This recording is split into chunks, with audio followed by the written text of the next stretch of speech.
वरोरा तालुक्यातील शेतकरी व वाहन चालक हे मालवाहूक वाहनाद्वारे जनावर विक्रीसाठी वणी मार्ग दुर्भा सागळी येथील बैल बाजारात नेत असताना वणी येथील संविधान चौक परिसरात काही व्यक्तींनी वाहनांना अडवून मारहाण केल्याचा गंभीर आरोप करण्यात आला आहे। या प्रकरणी उपविभागीय पोलीस अधिकारी वणी यांना निवेदन देत सीसीटीव्ही फुटेज तपासून दोषींवर कठोर कारवाई करण्याची मागणी करण्यात आली आहे। 5 मे रोजी सकाळी 6 ते 7 वाजताच्या दरम्यान ही घटना घडल्याचं निवेदनात नमूद करण्यात आलं आहे।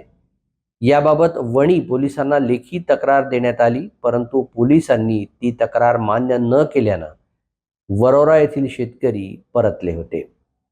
वणी इथल्या 7 ते 8 व्यक्तींनी स्वतःला बजरंग दलाचे पदाधिकारी असल्याचं सांगून वाहन चालकांना अडवलं व 5 ते 6 जणांना मारहाण केली, तसंच कागदपत्र फाडून जबरदस्तीनं पैसे उकळण्याचा प्रकार करण्यात आला।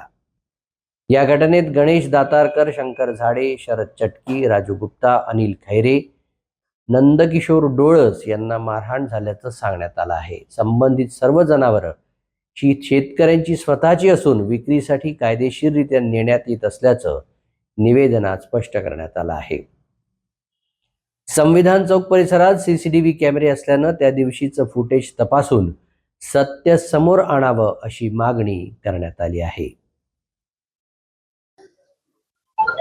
दादा, या बाजार समितीमध्ये जे आहे मारहाण झाल्याचं कळत आहे, काय नेमकं मुद्दा आहे आणि काय तुमचं मत? माझं नाव रामदास नामदेव रागी, राहणार तुळाणा। त्याच्या आम्ही सांगली बाजारला विकायला नेतो सर। यायनं आमचे बैल समजा गाड्या चेकिंग केल्या, आमच्याजवळ दाखले होते, 7 बारी होते। यायनं आम्हाला डायरेक्ट मारणं सुरू केलं सर। लई पोटे होते सर, कमी कमी 20-25 जण होते।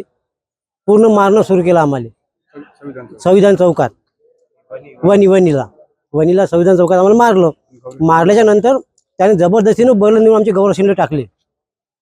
पोलिसांना याबाबत आपण कंप्लेंट हो केली होती सर।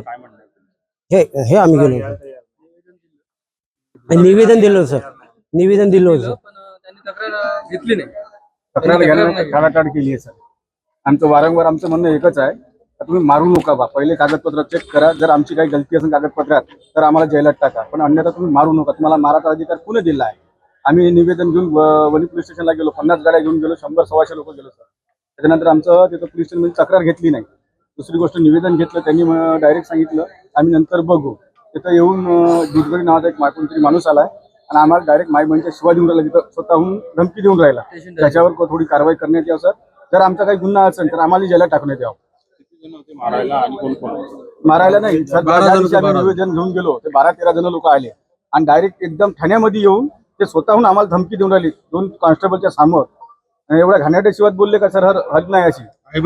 हा, पूर्ण मायबनच्या शिवाच्या गाडी तर दिल्या। त्याच्यानंतर जे कॉन्स्टेबल 2 जण होते त्यांना आम्हाला स्वतः समजून घातली सर, आणि त्यांनी बोलले की तुम्ही काही बोलू नका, इथं काही तुम्हाला काही बोलायचा अधिकार नाही, ते असे बोलले सर।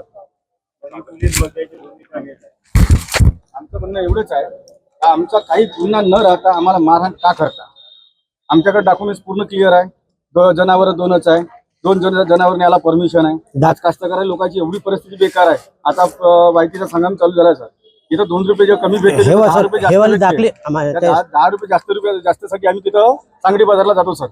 त्याच्यानंतर कसं होते, संविधान चौकात येतात, पैशाची मागणी करतात आणि पैसे नाही दिले तर मारहाण करतात, गाडी गौरक्षणाला लावतात। मारहाण न करता तुम्ही पहिले कारवाई करा, आमच्यावर स्वतःहून कारवाई करा। आमच्या जर आता किती बैल तुमचे मारहाण करून त्यांनी 5 गाड्या 10 बैल गौरक्षणला टाकले। पुण्या गौरक्षणला वणीलाच आहे। नाही, वणीच आहे। 5 गाड्याच्या वणीमध्ये हा, पहिल्या गाड्या जनावर नाही। वकील करा म्हणते सर, वकिलाले पैसे भरा, गाड्याले पैसे भरा, सुप्रतनामा भरा, गौरक्षणची खावटी भरा। सांगा आता, बिमार माणूस या स्वतःहून बैल घेऊन गेला, त्याला सांगून राहिला तो का मी बिमार आहो, मला जनावर विकायचे हे आहे, दाखला आहे, सर्वच काही आहे। तेवढे धरून त्यांना फाडून टाकले आणि त्याच्यावर पोलीसवाल्यांनी कोणतीही ऍक्शन नाही उचलली। आम्ही ठाणेदार सरांना भेटायला गेलो, त्यांना पण सांगितलं बाहेर मिटिंगला गेले।